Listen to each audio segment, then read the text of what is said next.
Vamos falar de eleições 2026, porque como uma vacina eleitoral, o pré-candidato do PL à sucessão presidencial, Flávio Bolsonaro, tem sido aconselhado a firmar um compromisso com a estabilidade democrática. Eu explico a você o que isso significa. A ideia sugerida por dirigentes de direita seria incluir no programa de governo do postulante ao Palácio do Planalto uma defesa enfática ao regime democrático e o respeito ao resultado das urnas.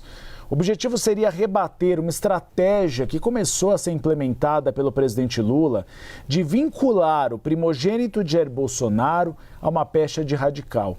E também enfraquecer as acusações sobre a possibilidade de um novo episódio golpista do 8 de janeiro, que levou o pai do senador à prisão. Desde o início da pré-campanha, Flávio tem se apresentado como uma espécie de Bolsonaro moderado. Ou seja, ele tem tentado se diferenciar do pai em busca de um eleitorado de centro, que está insatisfeito com a gestão petista. Em viagem à Europa, Lula reforçou o discurso eleitoral de avanço do que ele chamou de extrema-direita no mundo e de que ele representa a defesa da soberania e do diálogo.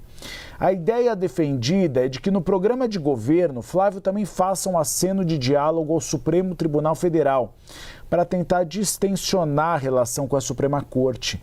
Isso também sugerir políticas públicas focadas a minorias, como mulheres e negros. Matheus Teixeira e Isabel Mega. Eu vou começar com o Matheus Teixeira.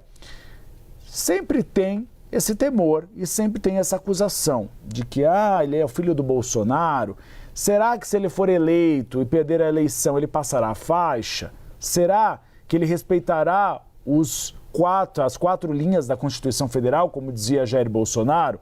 Por isso que isso tem sido visto como uma espécie de vacina a Flávio para dizer, peraí, eu respeito a democracia, não farei com o que foi feito ali em 2022 e passarei a faixa se for necessário. Exatamente, Uribe. Como você mesmo mencionou agora, tem esse esforço da campanha de Flávio para vender ele como moderado. Numa das primeiras entrevistas, após ser oficializado candidato do bolsonarismo, ele afirmou: eu sou o Bolsonaro que tomou vacina. Ele usou essa questão da vacina para simbolizar a moderação que ele tem em relação ao pai. Mas não é o suficiente, segundo alguns atores ali da campanha. Além disso, tem que fazer um gesto também pela estabilidade das instituições, pela estabilidade democrática do país, que ele, uma vez perdendo, não vai afirmar que a eleição foi roubada ou que a eleição foi fraudada.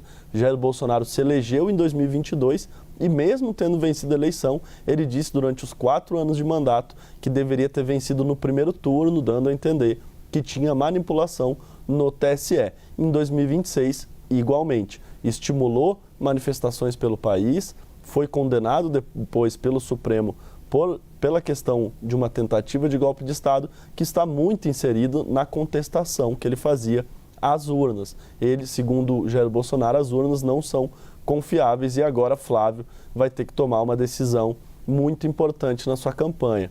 Porque se ele não tomar essa decisão agora, ele vai acabar sendo questionado no decorrer do processo, em debates, em entrevistas, se ele respalda ou não respalda as urnas eletrônicas. Ele pode falar que respalda, mas que é a favor do voto impresso, mas numa tentativa ali de amenizar uma posição mais firme em defesa das urnas, mas ao mesmo tempo ele vai ter que dizer claramente, ele confia ou não confia.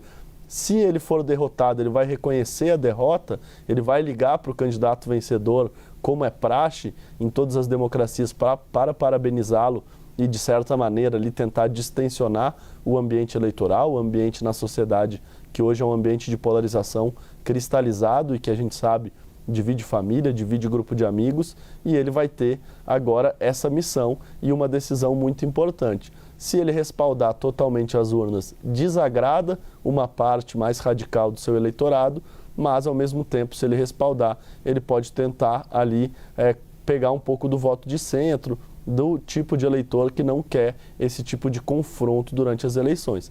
Para concluir, Uribe, é importante a gente lembrar, a tendência hoje é que o presidente do TSE e o vice-presidente, Cássio Nunes Marques e André Mendonça, façam a defesa da urna eletrônica, os dois indicados pelo ex-presidente Jair Bolsonaro e que vão ser presidente e vice do TSE. Além da questão eleitoral, ele também vai ter que decidir se compra uma briga com os 2 ministros, os únicos 2 que foram indicados pelo pai dele.